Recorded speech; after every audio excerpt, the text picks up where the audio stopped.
Hi மக்களே, உங்கள் எல்லாருக்கும் பொங்கல் திருநாள் நல்வாழ்த்துக்கள். மக்கள் ஒரு குறிப்பிட்ட நாளிலிருந்து குறிப்பிட்ட நாள் வரைக்கும் விரதம் இருப்பாங்களாம். தாங்கள் செய்யக்கூடிய அறுவடை நல்லபடியாக முடியணும்னும், தாங்கள் வளர்க்கின்ற பயிர்களுக்கும் உயிர்களுக்கும் எந்தவித சேதமும் வந்துடக்கூடாதுன்னும், அறுவடை நல்லபடியாக முடிந்து நல்ல பணவரவு வரணும் அப்படின்னும் மார்கழி மாதத்தில் கோரிக்கை வைத்து விரதம் இருப்பாங்களாம். அந்த விரதமெல்லாம் நல்லபடியா முடிந்து தைத்திருநாள்ல தான் அறுவடை செய்வாங்க.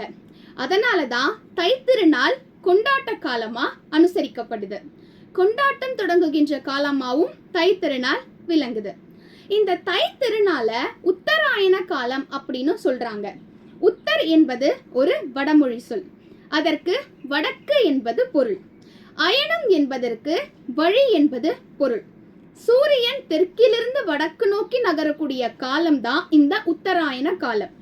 மார்கழி, தை, மாசி, பங்குனி, சித்திரை, வைகாசி ஆகிய 6 தமிழ் மாதங்கள் தான் உத்தராயண கால மாதங்கள் அப்படின்னு அழைக்கப்படுது. இந்த 6 மாதங்கள் தான் தேவர்களுடைய பகல் பொழுதுகளாகவும் நிச்சயிக்கப்படுது. இந்த உத்தராயண காலம் இல்லாத 6 மாதங்கள் தட்சிணாயன காலம் அப்படின்னு அழைக்கப்படுது. இந்த உத்தராயணம் தட்சிணாயனம் அப்படிங்கிற காலத்திற்கு மகாபாரதத்துக்கு கூட ஒரு சம்பந்தம் இருக்கு. அர்ஜுனன் அம்பு எய்கிறான். அந்த அம்பு பட்டு பீஷ்மர் வந்துட்டு நிலை குலைந்து கீழே விழுகிறாரு. உயிர் போகும் தருவாயில் இருக்கிறார். ஆனால் அவருடைய உயிர் பிரியவில்லை. ஏனென்றால் பீஷ்மர் அவருடைய அப்பா கிட்ட ஒரு வரம் வாங்கியிருக்கார். அவர் எப்ப விருப்பப்படுறாரோ, எப்போ அவருடைய உயிர் பிரியணும்னு நினைக்கிறாரோ அப்போதான் அவருடைய உயிர் போகும் அப்படின்னு. அப்போ பீஷ்மர் யோசிக்கிறார், இது வந்துட்டு தட்சிணாயன காலம். தட்சிணாயன காலத்துல என்ன சொல்லுவாங்கன்னா, உயிர் பிரிந்ததுன்னா உங்களுக்கு கட்டாயம் மறுபிறவி உண்டு அப்படின்னு சொல்லுவாங்க. அதனால அவர் சில காலங்கள் காத்திருக்கிறார், இந்த உத்தராயண காலம் வரட்டும் அப்படின்னு. இந்த உத்தராயண காலம் சொன்னேன் இல்லையா, தமிழின் 6 மாதங்கள்.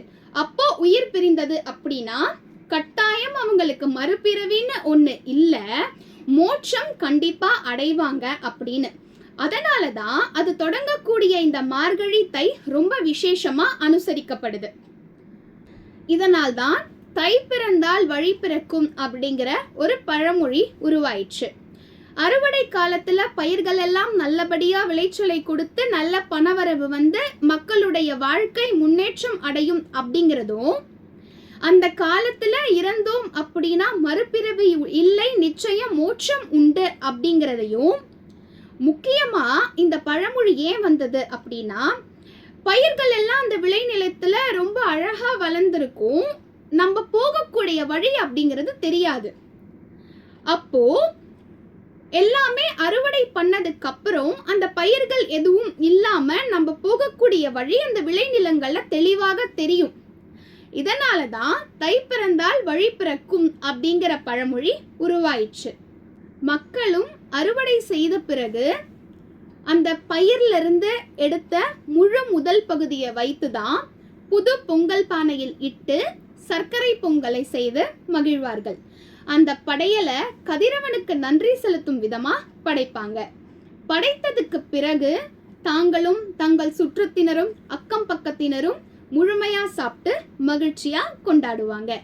நாமும் இந்த நல்ல நாளை எல்லாருடையும் சேர்ந்து நல்லபடியா கொண்டாடுவோம். தை பிறந்தாச்சு, இனிமே நல்ல காலமும் பிறந்தாச்சு அப்படிங்கிற நல்லெண்ணத்தோட இன்றைய நாளை தொடங்குவோம்.